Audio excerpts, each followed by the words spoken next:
दोस्तों आज हम बात करने वाले हैं अपने पड़ोसी देश श्रीलंका की, जो अब दिवालिया होने के कगार पर है। श्रीलंका में आर्थिक संकट इतना बढ़ गया है कि इसने कई लोगों के मुंह से निवाला तक छीन लिया है। महंगाई का ये आलम है कि 1 केजी चावल 500 रुपए का, 1 केजी चीनी 300 रुपए का और चिकन तो आम लोगों के बजट से काफी दूर हो गया है। श्रीलंका में पेट्रोल के दाम आसमान छू रहे हैं, 290 रुपए पर लीटर। लोग सड़कों पर प्रदर्शन कर रहे हैं, यहाँ तक कि देश में आपातकाल की स्थिति आ गई है और आपातकाल घोषित भी कर दिया गया था। श्रीलंका के इस हालत के वैसे तो कई कारण हैं, पर कुछ प्रमुख कारणों में से पहला है कोरोना पैंडेमिक, जिसने श्रीलंका के टूरिज्म इंडस्ट्री को बुरी तरह प्रभावित किया। जीडीपी का 12 से 13% हिस्सा टूरिज्म से आता था। कोरोना के कारण पर्यटक आना बंद हो गए और लोगों की कमाई पर बहुत ज़्यादा इम्पैक्ट पड़ा।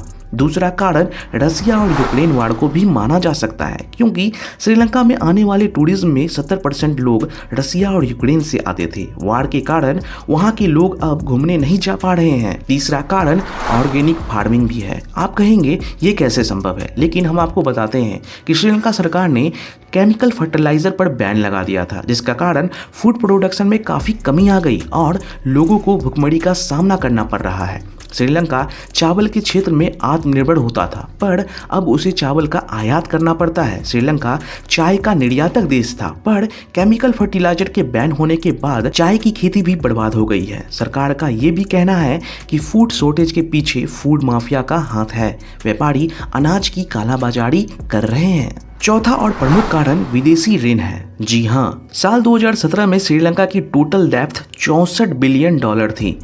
95% सरकार का रिवेन्यू सिर्फ डेप्थ को रिपेमेंट करने में जाता था। साल 2020 में 51 बिलियन डॉलर की डेप्थ थी और सरकार ने इंपोर्ट बैन लगाया फॉरेन करेंसी पर इस डेप्थ को रीपे करने के लिए। श्रीलंका ने चीन से बहुत ज्यादा कर्ज ले लिया, वो भी एक ऐसे प्रोजेक्ट के लिए जो घाटे का सौदा साबित हुआ। जी हाँ, हम बात कर रहे हैं हम्बनटोटा इंटरनेशनल पोर्ट की, जो नवंबर 2010 में बनाया गया था। 1.3 बिलियन US डॉलर की कॉस्ट पर चाइना से कर्ज लेकर कर्ज वापस न कर पाने के कारण 2017 में श्रीलंका सरकार ने इसके 70% शेयर को बेच दिया, वो भी एक चाइनीज प्राइवेट कंपनी को 99 वर्षों के लिए, जिसके बदले श्रीलंका को 1.2 बिलियन डॉलर विदेशी मुद्रा मिले। देश में इसके विरुद्ध काफी आंदोलन हुआ, जिस कारण श्रीलंका रुपीस की वैल्यू गिर गई। मार्च में 1 US डॉलर 200 श्रीलंकन रुपीस के बराबर था। आज ये 1 US डॉलर 300 श्रीलंकन रुपीस के तक पहुंच चुका है।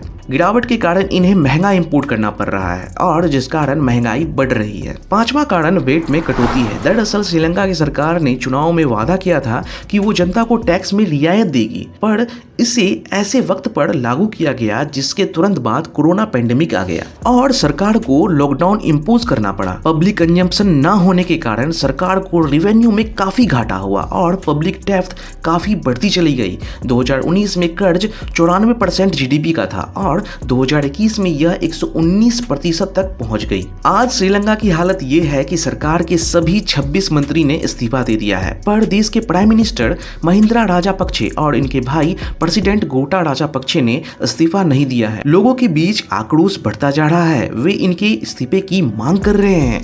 भारत पड़ोसी होने का फर्ज बखूबी निभा रहा है, जिसकी चर्चा हम नेक्स्ट वीडियो में करेंगे। अगर आपको जानकारी अच्छी लगी हो तो हमारे चैनल को सब्सक्राइब कर ले और उस बेल के आइकन को भी दबा दे।